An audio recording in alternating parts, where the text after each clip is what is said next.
ఆదిశంకరుల సౌందర్య లహరి,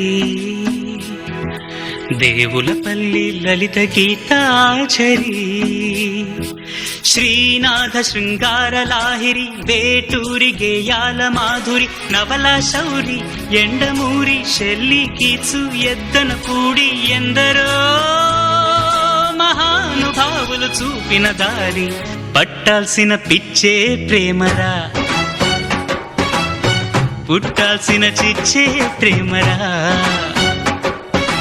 జీవితమే బడబోసి అనుభవమే కలబోసి, ఎందరో మహానుభావులు చూపిన దారి, చేయాల్సిన తప్పే ప్రేమరా.